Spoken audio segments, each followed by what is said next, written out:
Salut tout le monde, j'espère que vous allez bien. Alors on se retrouve aujourd'hui pour une nouvelle petite vidéo et je fais l'intro après avoir fait ma vidéo. En fait, je fais quasiment ça pour toutes mes vidéos parce que des fois, il peut y avoir des couacs lors des tournages et c'est le cas avec cette vidéo. Alors je m'en excuse, hein. Je vous spoiler alerte, je vous montre un petit peu un nourrissage de ma Varan ou de mon Varan et j'avais décidé de mettre une GoPro en mode FPV sur la tête, seulement le cadrage est merdique. Alors vous inquiétez pas, vous y verrez quand même quelque chose puisque je filmais avec ma deuxième caméra qui est juste là. Mais voilà, aujourd'hui on va faire un petit room tour, enfin on va voir quelques spécimens. Oui, j'ai mon bureau de travail dans ma pièce, je suis en pleine post-prod. Alors pourquoi est-ce que je l'ai dans ma pièce? Tout simplement parce que c'est mon petit endroit à moi, c'est mon petit coin de... mon petit jardin secret, voilà, mais que j'ai décidé de partager avec vous. Donc voilà, comme d'habitude, je remercie toutes les personnes qui se sont abonnées, qui ont liké, qui ont partagé, qui ont commenté. Si le contenu de la chaîne vous plaît, n'hésitez pas à activer la petite cloche des notifications pour être tenu au courant de toutes les nouveautés qu'il va y avoir. Et puis voilà, c'est parti. Et pour commencer ce petit tour, on va démarrer par le petit Malboa que je vous avais présenté lors de son arrivée à la maison, qui se porte super bien. Bon, il y a eu quelques soucis de parasites. C'était un serpent qui était infesté de parasites externes. Donc, il a fallu que je traite le serpent à l'aide d'un produit que je vous recommande chaudement, c'est le Taurus. Franchement, ça marche nickel. J'ai fait 2 traitements de Taurus à 6 semaines d'intervalle et tous les parasites ont été exterminés. Après mûre réflexion, plutôt que d'aller le titiller avec un crochet et l'embêter inutilement, et de toute façon, il faut que je nettoie son terrarium, je me suis harnaché avec ma petite caméra d'action et je vais essayer de vous le montrer au plus près.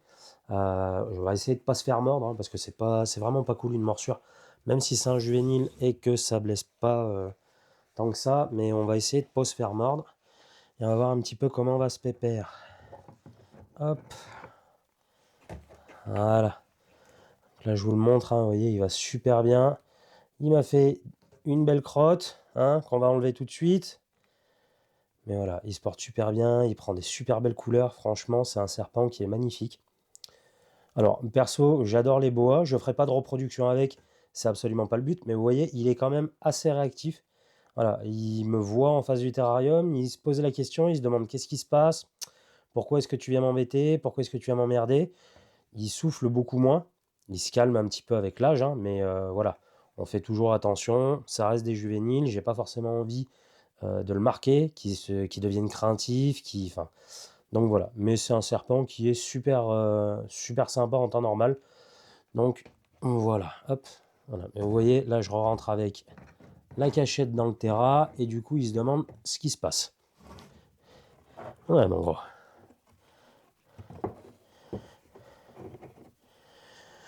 Hop, hop, mon petit sac pour nettoyer et on va venir enlever son caca. Donc les parties blanches que vous voyez là, c'est de l'urée.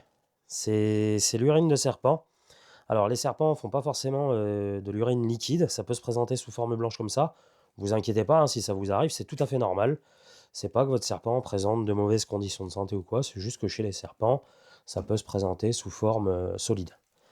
Hop. Vous voyez, hein, je l'embête pas plus que ça, il me strike pas gratuitement. Mais voilà, on prend quand même quelques mesures de précaution. Pas faire n'importe quoi, hein. Le but, c'est pas de les marquer. Je vous rappelle que c'est un juvénile. Les juvéniles, ça peut prendre peur assez vite. Dans la nature, c'est le moment, on va dire, le plus critique de leur évolution parce que c'est le moment où ils sont à la merci de tous les prédateurs. Et vous voyez, voilà, il est relativement cool. Voilà, donc on enlève le substrat qui est souillé. Hop, on remet du substrat propre. Et voilà. Bon, du coup, je voulais montrer dans le terrarium. On va quand même essayer de le sortir tranquillement, sans le brusquer. On va en profiter pour regarder un petit peu plus près comment il va.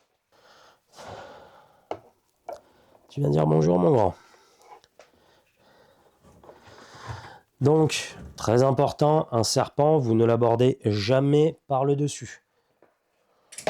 Pour lui, une ombre qui se pointerait au-dessus de lui, ça peut être un prédateur. Dans sa tête, il est réglé comme ça.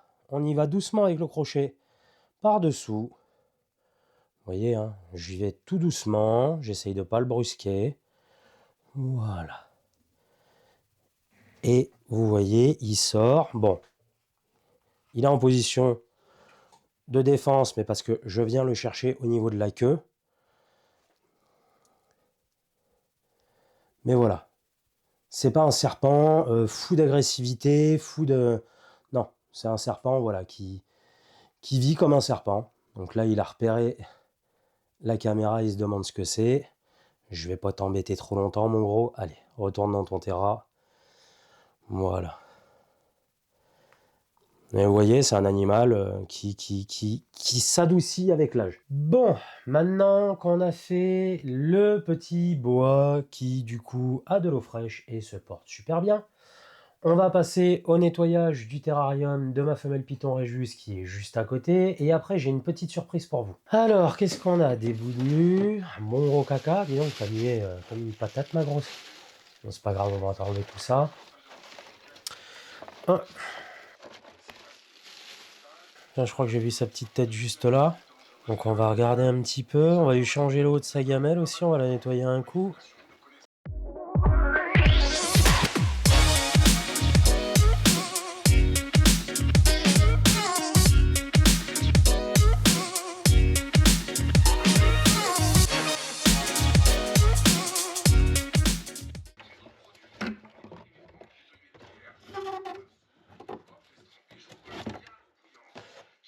Salut ma grosse, comment tu vas? Bon, vous voyez, elle se porte super bien.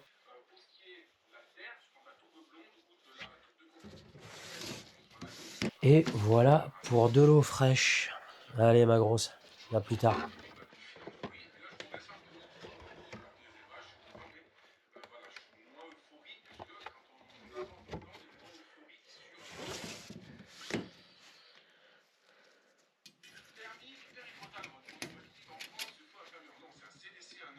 Il n'y a absolument aucun souci, elle mange bien, elle rate pas un repas. Bon, elle me fait des mues un petit peu patates, mais c'est pas grave, elle me fait des mues entières. Hein. Quand je regarde comment elle va, il n'y a pas de mue sur les yeux, il ne reste pas de bout de mue sur la queue ou sur le corps, donc tout va bien. Après, c'est un Python Réjus, hein, c'est des bourrins. Donc si vous repérez pas la mue tout de suite, et ben pan, il vous la déchiquette. Mais vous voyez, elle va super bien.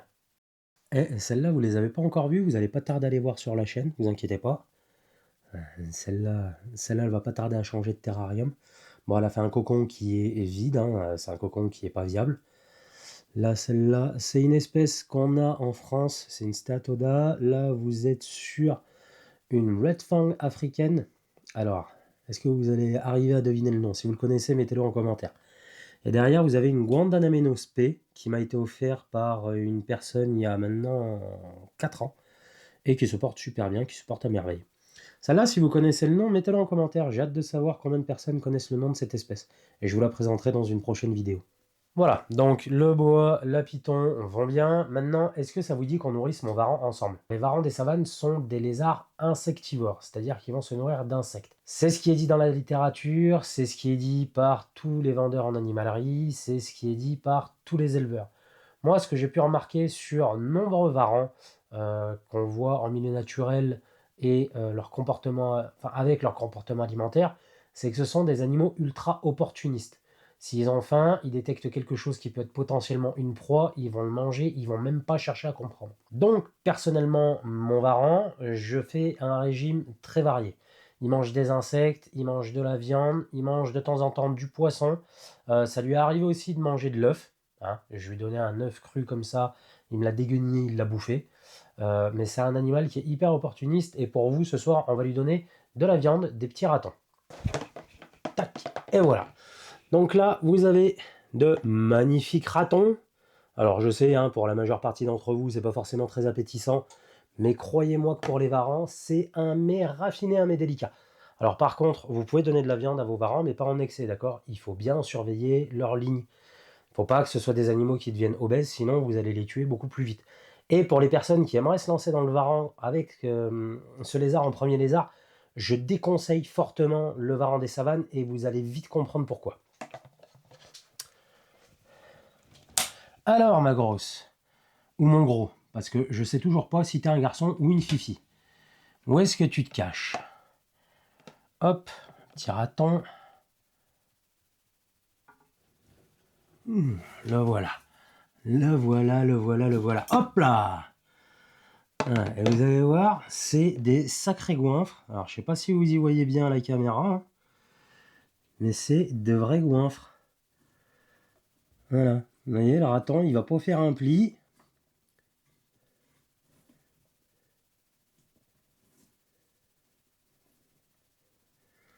Le prochain, je vais essayer de lui donner pour qu'elle se... ou qu'il se rapproche beaucoup plus près de, de la porte. En attendant, je vais fermer la porte. Parce que c'est pareil, ces petites bêtes, croyez-moi, c'est pas... Il faut que je lave les vitres. C'est pas très rigolo si ça vous mord. Hein. Même les griffes, ça plaisante pas des masses. Faut faire attention et c'est assez vorace. C'est même très vorace. Donc la prochaine proie, je vais essayer de lui filer par là. Alors, ce que je vais faire, c'est que je vais déjà prendre la proie. Hop, je vais poser l'autre. Et on va essayer d'y filer de l'autre côté. Voilà, que vous puissiez le voir manger. Voilà. Et pareil, hein, je ferme toujours la vitre, vous m'excuserez. Vous voyez, ça fait pas un pli, hein. Eh ben, t'avais faim, en gros. Ouais, t'avais faim. Donc, c'est des animaux qui gobent leur proie tout rond. Comme vous voyez, c'est un peu comme les serpents, voilà. On va faire des mouvements ondulatoires pour pouvoir faire descendre la proie et faire en sorte que ça arrive jusqu'à l'estomac. Hop. Allez. Le dernier. Un petit dernier pour la route. Ouais, ça, tu dis pas non, hein. Ça, tu dis pas non. Hop là, vous voyez, c'est hyper réactif. Voilà. Et celui-là, on va essayer de l'avoir en mode vraiment être en face quand il mange. Donc, vous voyez, c'est des animaux qui sont hyper réactifs au mouvement, aux vibrations et au son. Et là, vous avez un moment rare parce que jusqu'à maintenant, elle a ou il a jamais, m'en foutre partout, accepté de manger devant moi. Donc je ferme la vitre, hein, parce que là, il est capable de me mettre sa tête dans la vitre. Et voilà, vous voyez les mouvements qu'il fait en mode ça descend, ça descend, ça descend. Hop, c'est pour arriver dans l'estomac. Faut vraiment que je nettoie tes carreaux, toi, ils sont dégueulasses. Alors, les varans sont des animaux qui salissent énormément. Hein. Le terrarium, c'est un entretien tous les jours, tous les jours, tous les jours. Ça, là-dessus, j'insiste beaucoup, parce que je ne m'attendais pas à ce que ce soit des animaux qui salissent énormément leur environnement, comme les serpents. Puis moi, c'est mon premier vrai lézard. Hein. Mais ce sont des animaux, quand ils font leurs besoins, c'est dans la flotte, ou alors dans des endroits où ils vont les rendre très chiants à enlever. Hein, là, vous voyez, et il ou elle a une boîte à mu, il a fallu qu'il aille chier littéralement en dessous de la boîte à mu. Sauf que moi, je le voyais pas sous la boîte à mu, et c'est en changeant le substrat que je me suis dit, oh bah tiens, t'allais faire caca là-dessous, toi. Donc voilà, les varans, en premier lézard, personnellement, je recommande pas du tout. Après, si vous voulez vraiment vous lancer dedans, renseignez-vous bien, allez voir des personnes qui en ont, et faites-vous une première approche. Il faut savoir que ce que vous voyez sur internet avec les gens qui ont des varans, qui se comportent un petit peu comme des chiens, tout ça, c'est un gros travail d'imprégnation avec des spécimens qui sont réceptifs à cette imprégnation. Vous avez des spécimens qui ne seront jamais réceptifs et qui vont garder un comportement et un caractère assez sauvage toute leur vie. Donc voilà, faites pas n'importe quoi. Et là, vous voyez, elle a un terrarium qui fait 90 par 60 par... que je dise pas de bêtises, je crois que c'est par 60. Voilà. Et il ou elle fait une belle taille maintenant. Donc il va basculer dans un autre terrarium qui va faire 2 par 1 par 80. Donc on n'est plus du tout sur les mêmes dimensions. Et encore, c'est peut-être un peu petit. Il va peut-être falloir que je fasse une install encore plus grande. Mais ça, on verra sur le moment venu. Voilà les amis, j'espère que cette vidéo vous aura plu, que vous aurez apprécié, voir un petit peu plus mes bêtes, parce que c'est vrai que sur la chaîne, je les montre pas énormément, mais j'ai décidé de changer un petit peu la manière dont je fais mes vidéos sur la chaîne et de les rendre un petit peu plus immersives avec mes bêtes. Donc voilà, et si jamais vous avez des questions, vous avez des suggestions, vous avez des retours, n'hésitez pas à les poster dans les commentaires, je prendrai le temps de vous lire et de vous répondre sans aucun problème. Sur ce les amis, je vous dis à très vite pour de nouvelles aventures dans le monde fascinant de ces animaux. A plus, ciao.